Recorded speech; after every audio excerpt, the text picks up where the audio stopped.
মাটির গভীরতম স্তরে যখন প্লেটগুলোর সংঘর্ষ হয় তখন সৃষ্টি হয় এক ভয়াবহ কম্পন, যা মানব অস্তিত্বের মূল ভিত্তিকেই নাড়িয়ে দেয়। এই ভূমিকম্পন কেবল একটি ভৌগোলিক বিপর্যয় নয়, বরং এটি আমাদের হৃদয়ের গভীরে এক অস্থিরতার সৃষ্টি করে, যা আমাদের প্রশ্ন করতে শেখায় এই অস্থিরতার পেছনে কি লুকিয়ে আছে মহাকালের কোনো গোপন সংকেত। আমাদের সমাজে একটি স্পর্শকাতর ধারণা প্রায়শই ভেসে বেড়ায় যে প্রতিটি ভূমিকম্পের কেন্দ্রবিন্দুতে নাকি লুকানো থাকে দাজ্জালের আগমনের কোনো গোপন চিহ্ন।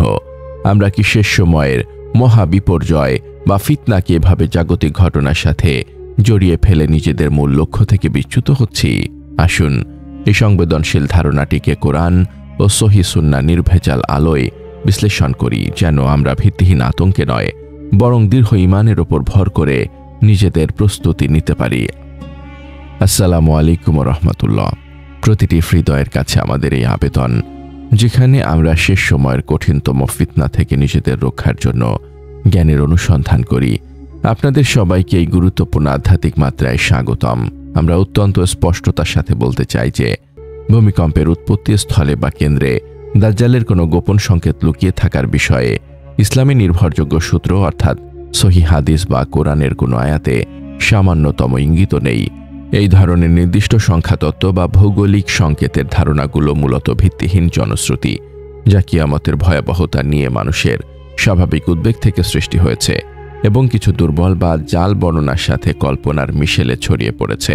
দাজ্জালের আগমন একটি সুনির্দিষ্ট এবং বিশাল আলামত, যা কোনো লুকানো ভৌগোলিক সংকেতের উপর নির্ভরশীল নয়, বরং নির্ভর করে আল্লাহর নির্ধারিত সময়ের ওপর। এই ধরনের গুজবে বিশ্বাস করা মুমিনের বৈশিষ্ট্য নয়, কারণ মুমিন বিশ্বাস করে একমাত্র আল্লাহর ওয়াহি এবং রাসূল সাল্লাল্লাহু আলাইহি ওয়াসাল্লামের সহিহ বাণীর ওপর। তবে ভূমিকম্প এবং শেষ সময়ের ফিতনার মধ্যে একটি গভীর ও গুরুত্বপূর্ণ সম্পর্ক বিদ্যমান, যা ভৌগোলিক নয় বরং আধ্যাত্মিক এবং সময়ের সাথে সম্পর্কিত। রাসূলুল্লাহ সাল্লাল্লাহু আলাইহি ওয়াসাল্লাম কিয়ামতের নিকটবর্তী হওয়ার বহু ছোট ছোট আলামত বা নিদর্শনের কথা বলেছেন। এই আলামতগুলোর মধ্যে অন্যতম হল কিয়ামত সংঘটিত হবে না যতক্ষণ না জ্ঞান তুলে নেওয়া হবে, মূর্খতা বৃদ্ধি পাবে, ব্যভিচার ও মদ্যপান ব্যাপকভাবে ছড়িয়ে পড়বে এবং ভূমিকম্প বৃদ্ধি পাবে। সহিহ আল বুখারী 1036। এই হাদিসটি পরিষ্কারভাবে নির্দেশ করে যে ভূমিকম্পের সংখ্যা ও তীব্রতার বৃদ্ধি হল সেই সামগ্রিক অস্থিরতা ও নৈতিক অবক্ষয়ের একটি অংশ যা শেষ সময়ের ফিতনাকে আহ্বান করে। যখন আমরা দেখি যে পৃথিবী ক্রমাগত কেঁপে উঠছে, তখন এটি আমাদের মনে করিয়ে দেয় যে আমরা সেই ফিতনার যুগে এগিয়ে যাচ্ছি যেখানে মানুষের নৈতিক ভিত্তিও মাটির মতো টলমলে।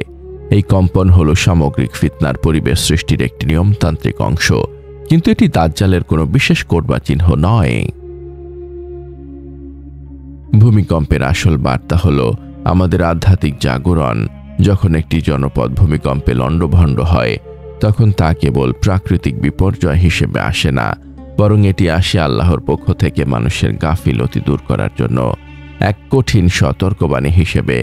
আল্লাহ তাআলা পবিত্র কোরআনে বলেন, আর অবশ্যই আমি তোমাদের কিছু ভয়, ক্ষুধা এবং ধন সম্পদ, জীবন ও ফসলের ক্ষয়ক্ষতি দ্বারা পরীক্ষা করব, আর আপনি ধৈর্যশীলদের সুসংবাদ দিন। সূরা আল বাকারা আয়াত 155। এই পরীক্ষাগুলো ফিতনারই অংশ। এর উদ্দেশ্য হল বান্দা যেন পৃথিবীর নশ্বরতা উপলব্ধি করে এবং আল্লাহর দিকে ফিরে আসে। ভূমিকম্প হল সেই প্রাথমিক ফিতনাগুলোর অন্যতম, যা আমাদেরকে মূল মহাফিতনার জন্য প্রস্তুত হওয়ার সময় দেয়। দাজ্জাল, যার আবির্ভাব হবে কিয়ামতের সবচেয়ে বড় আলামত হিসেবে, তার ফিতনা হল মানবজাতির ইতিহাসের সর্বকালের বৃহত্তম পরীক্ষা। রাসূলুল্লাহ সাল্লাল্লাহু আলাইহি ওয়াসাল্লাম বলেছেন, আদম সৃষ্টির পর থেকে কিয়ামত পর্যন্ত দাজ্জালের চেয়ে বড় কোনো ফিতনা সৃষ্টি হয়নি। সহিহ মুসলিম 2946। দাজ্জালের সংকেত কোনো মাটির নিচে লুকানো নেই। তার সংকেত হলো তার মিথ্যা দাওয়াত, তার অলৌকিক ক্ষমতা এবং তার এক চোখ কানা থাকা। আর ফিতনাটি হবে মূলত ঈমানের পরীক্ষা। সে নিজেকে রব বা প্রতিপালক বলে দাবি করবে। এই ফিতনা মোকাবেলা করার জন্য ভৌগোলিক জ্ঞান নয়, প্রয়োজন হবে দৃঢ় তাওহীদ এবং নবীজির সুন্নাহর আমল। দাজ্জালের ফিতনা থেকে বাঁচার জন্য রাসূলুল্লাহ সাল্লাল্লাহু আলাইহি ওয়াসাল্লাম আমাদের সুস্পষ্ট নির্দেশনা দিয়েছেন, যা কোনো ভূমিকম্প বা গোপন সংকেতের উপর নির্ভরশীল নয়। তিনি আমাদেরকে সূরা আল কাহাফের প্রথম 10টি আয়াত মুখস্থ করার এবং নিয়মিত পড়ার নির্দেশ দিয়েছেন। সহিহ মুসলিম 809। তিনি প্রতিটি সালাতের শেষে দাজ্জালের ফিতনা থেকে আল্লাহর কাছে আশ্রয় চাওয়ার দোয়া শিখিয়েছেন। এই প্রতিরক্ষাগুলো আধ্যাত্মিক, কোনো ভৌগোলিক স্থানে লুকিয়ে নেই। দাজ্জালের ফিতনার সাথে ভূমিকম্পের সম্পর্ক এখানে যে যখন ভূমিকম্পের সংখ্যা বৃদ্ধি পায় তখন আমরা বুঝতে পারি সময় দ্রুত এগিয়ে আসছে এবং আমাদেরকে দাজ্জালের মতো কঠিন ফিতনার জন্য নিজেদের প্রতিরক্ষা ব্যবস্থাকে আরও শক্তিশালী করতে হবে। সুতরাং ভূমিকম্পের কেন্দ্রে দাজ্জালের সংকেত খোঁজা আসলে মহাফিতনার মূল বার্তা থেকে মনোযোগ সরিয়ে নেওয়া ছাড়া আর কিছুই নয়। মহাফিতনার মূল বার্তা হল জাগতিক লোভ, অশ্লীলতা, অন্যায়, অবিচার এবং আল্লাহর অবাধ্যতা থেকে তওবা করে ফিরে আসা। যখন অন্যায় বেড়ে যায় তখন ভূমিকম্পের মতো প্রাকৃতিক দুর্যোগ সেই পাপের ফলস্বরূপ আসতে পারে। যেমন আল্লাহ তাআলা বলেছেন, মানুষের কৃতকর্মের ফলস্বরূপ জলে ও স্থলে বিপর্যয় ছড়িয়ে পড়েছে, যাতে আল্লাহ তাদের কিছু কৃতকর্মের ফল ভোগ করাতে পারেন, যাতে তারা ফিরে আসে। সূরা আর-রুম আয়াত 41। এই বিপর্যয় হলো একটি ইঙ্গিত যে আমরা আধ্যাত্মিক বিপর্যয়ের দ্বার প্রান্তে দাঁড়িয়ে আছি। এই কঠিন সময়ে সঠিক জ্ঞান অর্জন করা অপরিহার্য। মিথ্যা ও ভিত্তিহীন তথ্য থেকে নিজেকে মুক্ত রাখতে এবং কোরআন ও সহিহ সুন্নাহর আলোকে কিয়ামত ও ফিতনা সম্পর্কে নির্ভুল তথ্য পেতে www.humaconth.com ওয়েবসাইট দেখতে পারেন। সঠিক জ্ঞানই আমাদের ঈমানের ঢাল, যা আমাদেরকে দাজ্জাল এবং তার আগে আসা সকল ফিতনার মোকাবেলা করতে সাহায্য করবে। আমাদের জীবনের প্রস্তুতি কোনো তারিখ বা গোপন সংকেতের উপর ভিত্তি করে হতে পারে না।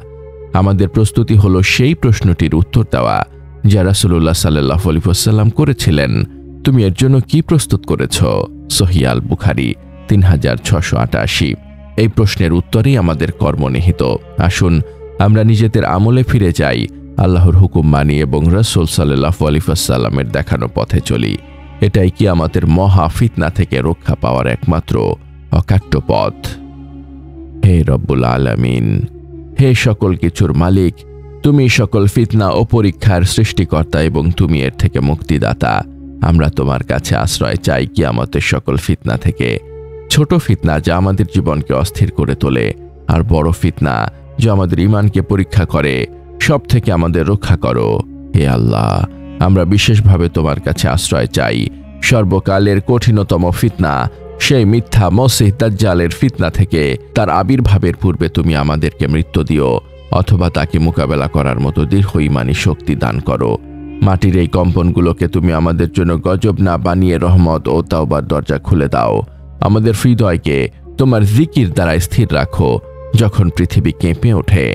আমাদের আমলকে তোমার সন্তুষ্টির জন্য খাঁটি করে নাও এবং শেষ নিঃশ্বাস পর্যন্ত আমাদের ঈমানের ওপর অবিচল থাকার তৌফিক দাও। আমাদের সমস্ত ভুল ও অপরাধ ক্ষমা করো এবং আমাদের জান্নাতুল ফিরদৌসের উচ্চ স্থানে স্থান দিও। আমিন ইয়া রাব্বুল আলামিন। আপনারা যদি এই বিশ্লেষণটিকে সত্য ও ঈমান জাগানিয়া মনে করেন, তবে অবশ্যই এই বার্তাটি অন্যদের সাথে শেয়ার করুন। আর আমাদের এই আধ্যাত্মিক আলোচনায় নিয়মিত যুক্ত থাকতে চ্যানেলটি সাবস্ক্রাইব করে আমাদের সহযোগিতা করুন। আল্লাহ আমাদের সবাইকে ফিতনার সময় জ্ঞান ও দৃঢ়তা দান করুন। আমিন।